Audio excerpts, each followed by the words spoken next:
Salut tout le monde, c'est Mathieu, très heureux de vous retrouver pour une nouvelle vidéo. La Ligue 1 se rapproche, nous sommes mercredi, ça commence vendredi. On a encore quelques jours pour parler des différents clubs qui composeront cette Ligue 1 2024-2025. Et on va donc aujourd'hui parler du Stade Rennais qui a galéré la saison dernière, 10ème place. Pas de Coupe d'Europe pour les Rennais. On espère donc pour eux que ça sera mieux. Au vu du mercato, il y a eu plus de gros départs que de grosses arrivées. Mais bon, l'effectif est quand même pas mal et on va bien sûr en parler dans cette vidéo. On commence comme d'habitude par revenir sur le classement de l'année dernière, sur la saison de l'année dernière. Vous voyez, le Stade Rennais a fini donc 10ème. Pas de Coupe d'Europe pour les Rennais qui ont galéré toute la saison, hein. Ça a été régulier dans le mauvais sens pour les Rennais qui ont viré Bruno Genesio, qui ont repris Julien Stéphan. C'était un peu mieux sur le début du nouvel ère Julien Stéphan, mais après malheureusement Rennes est retombé dans les travées et finit donc dans le ventre mou du classement à la 10ème position avec 12 victoires, 10 nuls et 12 défaites. Au niveau des buts marqués, c'était comme une équipe qui marquait beaucoup, 53 buts, 3ème meilleure attaque, enfin 4ème meilleure attaque, égalité avec le Stade Brestois. Et au niveau de la défense, c'était un petit peu plus compliqué pour les Rennais avec 46 buts encaissés. C'est vrai que défensivement c'était faible hein, l'année dernière, donc c'est un aspect aussi qu'il va falloir vraiment modifier cette année pour les Rennais. Et comme d'habitude, on va donc parler un petit peu de l'effectif du Stade Rennais. L'effectif du Stade Rennais, donc entraîné toujours par Julien Stéphan, hein, si je dis pas de bêtises. Avec donc du côté des arrivées, on en parle bien évidemment comme d'habitude. Le retour donc de Alemdar dans le but, il était prêté du côté de Troyes, il est de retour. L'arrivée de Léo Ostigard, un défenseur central qui était du côté du Napoli. Il a 24 ans, donc on l'a dit hein, l'année dernière c'était assez compliqué le secteur défensif et donc il fallait se renforcer. Ils ont été chercher un défenseur assez expérimenté de 24 ans, le Norvégien Léo Ostigard. L'arrivée aussi de Mohamed Jawab, un défenseur central qui lui connaît bien le championnat de France. Il est en Ligue 2 du côté de Amiens. Il y a l'arrivée de Ate Bauer. Alors lui, pour avoir de l'expérience, il en a bien évidemment, le néerlandais de 30 ans pour remplacer Gueladoué qui est parti à Strasbourg, le latéral droit. Très bonne pioche côté Rennais. Albert Grönbeck, on en avait parlé bien sûr dans la vidéo des gros coups du mercato. C'est un gars qui marchait sur l'eau du côté de Bodo Klimt, le danois, qui a des stats de buteur alors que c'est un milieu central polyvalent. Il peut jouer aussi ailier gauche. Glenn Kamara lui aussi il a de l'expérience, hein, bien sûr le joueur de Leeds, enfin il était à Leeds, le finlandais qui a 28 ans. Il est connu bien sûr en première ligue et en championship, très expérimenté, le finlandais Glenn Kamara. Donc voilà, maintenant bien sûr il y a du négatif, c'est les départs. On l'a dit, il y a plus de gros départs que de grosses arrivées. Ils ont plus perdu que gagné je trouve les Rennais, même si pour moi le mercato est plutôt intelligent bien évidemment. Mais il y a Martin Terrier qui est parti, Enzo le fait. Malheureusement c'est vraiment dommage de ne pas réussir à l'avoir gardé plus d'un an. Le départ de Fabian Rieder aussi en prêt. C'est aussi dommage de ne pas lui avoir fait plus confiance au Suisse parce qu'il était vraiment très bon. Il avait du potentiel mais malheureusement il n'a pas pu le montrer. Maintenant bon, on va pas cracher, le mercato est plutôt bon. Bien évidemment, moi je trouve qu'il est assez intelligent à l'heure actuelle, le mercato du Stade Rennais. On va donc parler maintenant tactique avec comme d'habitude la petite planche tactique sur le site tacticalboard.com où on va donc parler de l'équipe 1 et des doublures à chaque poste. Donc c'est pour moi l'équipe qui démarrera. Après bien sûr ce ne sera pas celle-là je pense à 100% qui va démarrer contre Lyon, mais c'est normalement les joueurs les plus plausibles pour démarrer sur un 11 de Julien Stéphan. Donc en rouge c'est ceux pour moi qui sont l'équipe type et en noir c'est plutôt les doublures, même s'il y a des doublures qui vont bien évidemment postuler très vite à un poste de titulaire. Donc déjà au niveau de l'animation, pareil que sur l'épisode de l'Olympique Lyonnais, j'ai mis en 4-4-2, mais à voir, ça va peut-être être plutôt en 4-3-3 avec un Benjamin Bourigeaud qui jouera dans son poste de prédilection, c'est-à-dire au milieu de terrain. Il a déjà joué à droite bien évidemment, peut-être qu'il jouera au milieu de terrain, donc ça sera plutôt un Guiri plutôt à droite, ou alors une autre animation avec un 4-3-3 avec d'autres joueurs sur les flancs, sur les côtés. À voir, moi j'ai mis un 4-4-2 parce que je trouvais que c'était plus plausible. J'ai pas vu les compos des matchs amicaux, ça aide beaucoup, je les ai pas vus, mais l'année dernière Bourigeaud jouait pas mal à droite, donc à voir. Après je trouve qu'il est meilleur quand même au milieu de terrain, la récupération en mode un petit peu relayeur, mais il peut aussi jouer à droite, ce qui permet de mettre Guiri Kalimundo en pointe, même si Guiri peut jouer à gauche. Enfin il y a vraiment des joueurs polyvalents côté rennais. On commence donc avec Mandanda bien sûr qui reste normalement du côté rennais, le capitaine qui a fait une grosse saison l'année dernière. C'est la défense qui a vraiment été pas bonne l'année dernière. Lui il a fait ce qu'il pouvait et il a été très bon Mandanda, donc dans le but ça ne bouge pas. À gauche Truffert qui revient des Jeux Olympiques, donc ce sera peut-être pas lui directement contre l'Olympique Lyonnais. On parle aussi d'un départ mais je pense qu'il va rester en tout cas pour le début de saison, Adrien Truffert. Nagida ou Najida, je sais pas comment le prononce, excusez-moi pour l'erreur. Najida on va dire, qui était du côté de l'équipe B de Rennes, qui était promu donc avec la A, il vient de centre de formation, il avait un petit peu joué l'année dernière et sur les matchs que j'avais vu de lui, sur les entrées que j'avais vu de lui, j'avais trouvé très très bon Najida, donc peut-être qu'il va jouer en début de saison, mais je l'avais vraiment trouvé très très bon.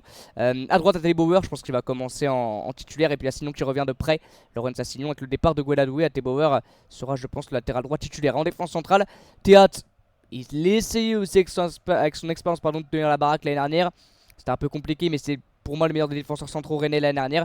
Et à ses côtés je pense que Ostigard va aussi commencer en charnière centrale. Christopher Wu, Alidou Seydou qui peut aussi jouer sur les côtés de la défense, et Omari je pense seront les doublures. Au milieu de terrain j'ai mis un milieu à deux, alors là il y a du poumon hein. Là il y a du poumon et ils en ont au moins 10 chacun, avec Mathieu Siwa l'ancien rennais et Glenn Camara qui connaît les matchs à haute intensité, qui peut répéter les efforts assez facilement. Donc ça c'est vraiment pas mal. À voir si Bourigeaud sera aussi au milieu de terrain et que l'animation ne sera pas la même. Peut-être qu'ils vont jouer en 4-3-3, 4-4-2, 4-2-3-1, à voir. Et moi j'ai mis un milieu récupérateur à 2 avec donc Grunbeck aussi qui peut jouer. Lui c'est plutôt un joueur offensif au vu de ses stats sur les différentes saisons précédentes. Et Santa Maria aussi plutôt en sortie de banc. Et l'animation offensive j'ai mis donc un quatuor avec Désiré Doué. Pour le moment il est encore rennais. On parle de lui bien évidemment du côté du Paris Saint-Germain notamment, Désiré Doué. Donc à voir, pour le moment il est encore rennais, ce serait vraiment bien de le garder encore une saison parce que c'est vraiment un joueur qui va pouvoir t'aider. Sur le côté gauche j'ai mis Bourigeaud à droite, il y a Blas bien sûr aussi qui est présent en doublure, et puis devant Kalimundo, Gouiri est assez polyvalent, il peut jouer à gauche, il peut jouer sur le côté droit aussi, donc à voir ça sera comme ça. Mais moi j'ai mis un 4-4-2 avec ce duo Kalimundo, Gouiri, Lidjirim et Ibrahim Salah peuvent également jouer devant. Alors les joueurs que vous avez ici, c'est des rumeurs, côté rennais. Alors où je m'enregistre, c'est pas encore fait, peut-être que quand la vidéo sortira, ça sera officiellement fait. Pour le moment, c'est pas encore le cas. Le petit Faye, c'est un défenseur central de 20 ans qui joue du côté du FC Barcelone. Un petit défenseur central pour encore essayer d'améliorer cette charnière-là. Donc il est proche de Rennes, je crois, un Faye, très très proche. Après, on n'a que des jeunes à part Fabrizio Bruno, je crois, qui lui a 28 ans. Jordan James, c'est un jeune milieu de terrain qui joue du côté de l'Angleterre, je sais plus dans quel club. On a un ailier brésilien, je crois, avec Wesley. À ce prix-là aussi, c'est un ailier. Tchatchoua, je crois que c'est un latéral, si je dis pas de bêtises. Mais voilà, c'est des petites rumeurs qu'on va pouvoir aller voir de plus près. Peut-être si on va juste ici, transfert et rumeurs d'arrivée. On en saura un peu plus là-dessus.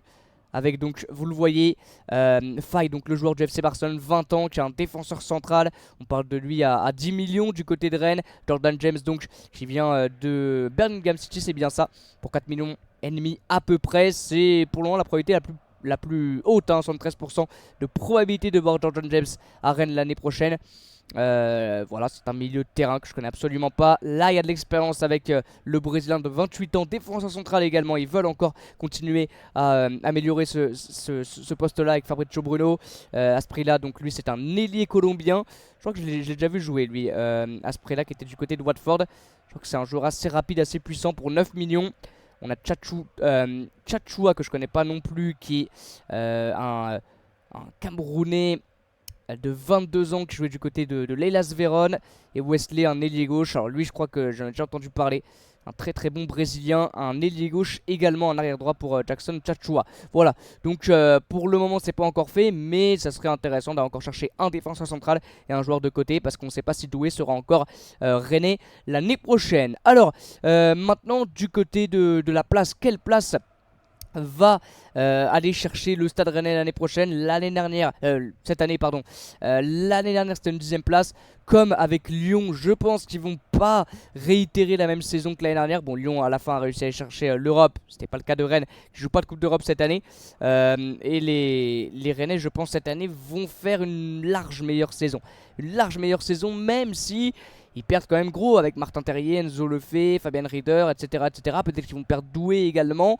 Mais le mercato est plutôt intelligent. L'effectif reste toujours aussi fort. Maintenant, l'année dernière, je trouve qu'ils avaient un meilleur effectif et ils ont fini 10ème. Là, ils apprennent un peu de leur erreur en essayant de renforcer la charnière centrale Et c'était vraiment le gros point faible rennais. Offensivement ça allait, mais défensivement c'était vraiment catastrophique ou presque. Donc là ils essayent un petit peu de renforcer, ça peut vraiment amener à quelque chose d'un petit peu mieux. Le milieu de terrain aussi avec l'arrivée de Glenn Kamara, de Grunbeck peut faire du bien.